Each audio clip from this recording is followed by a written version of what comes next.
Okay, guys, so today's the day that we get the car tuned. Right now, we're just waiting on the tow truck to come pick up the car. Um, it seems like we fixed the oil leak that I had. I had a pretty nasty one coming from the filter. From the filter area. We just put some gasket maker on top and we let it dry overnight, and it seems fine. It is leaking from another area, but it's not leaking as bad. I mean, it was like one little drop, and the car was running for like a few minutes. As to where before, if the car was running for a few minutes, it'd be, like a few, big drops, probably like 5 of them, right? But I mean, it seems fine now, and so we're gonna get it tuned. We're just waiting on the tow truck to come, and we'll have it tuned, relatively soon. And we'll end up recording a video on that as well.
So the car is done now, and here's how it sounds idling.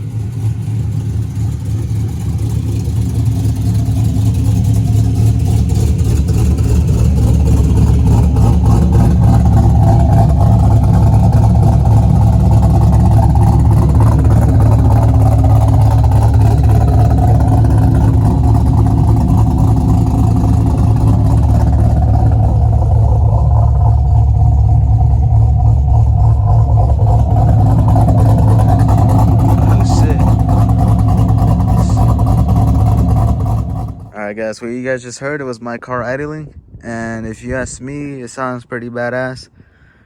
It was definitely worth the wasted money that I put into the car. The cam, the tune, all that stuff, and the supporting mods. It sounds better than I expected. I thought it was gonna, chop a little bit, but it chops pretty good. You could definitely hear it from inside the house. And, it does turn heads. I've already broken a few necks. especially at where I work.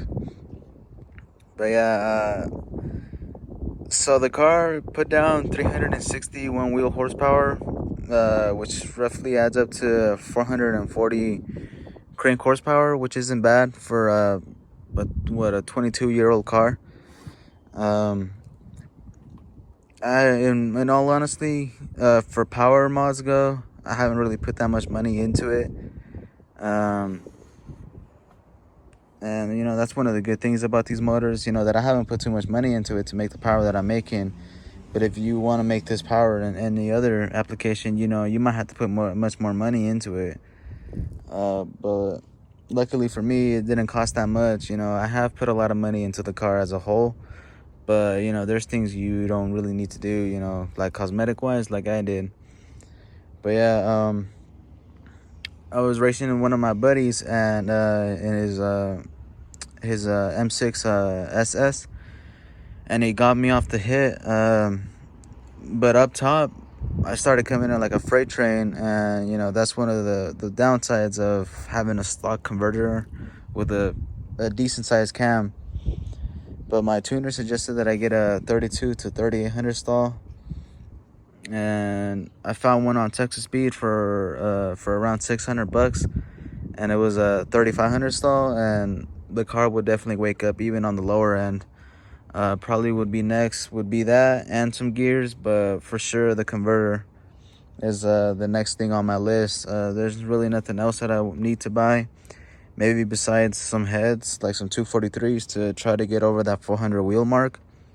But it's really not that necessary to me right now. I want to save up a little bit more money and to throw a bunch more stuff at it all at once, as opposed to piecing it together like I've been doing it recently. But yeah, for anyone wondering, I got my car tuned at American Intense Racing by Clint. For anyone that's here from Colorado, they would tell you that Clint is probably one of the best around here, especially when it comes to LS cars. He tuned mine and it runs pretty good. It chops a lot. It drives fine, besides the converter trying to, to push through the brakes. There's nothing really he could do about it, just because the converter is so small. But yeah, overall, I'm pretty, happy with the numbers that I got. I would have liked to see, a little bit more power, but of course, my heads are stock, and that's the number one thing that's holding me back. This car isn't, a heads cam intake car. It's only a cam and intake car, but heads will be in the future. The only downside to what I've done to the car is that my idle air control valve, or whatever this sensor is called, went out.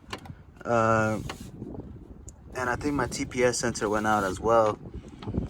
Probably the same day that I got the car tuned, because he recommended that instead of leaving the car in drive at stoplights or in the drive-thru, stuff like that, I throw it in neutral. And the very first time I did that, the car jumped up to 2,000 RPMs and it stayed there for like 5 seconds. And it does that the majority of the time, and it gets kind of annoying. And I messaged him, just in case it was tune related, but he told me that it was one of those sensors. So I ordered both, but they don't get here until next Sunday. So I'm gonna be having to drive the car like this for a week, which isn't bad. But overall, I'm pretty happy with the car. The one thing that I would say is that be prepared to spend a lot on gas. I've only driven around 12 miles city driving, and I've already gone through a quarter of a tank. But my normal daily commute would be, driving to school, which is, the majority highway.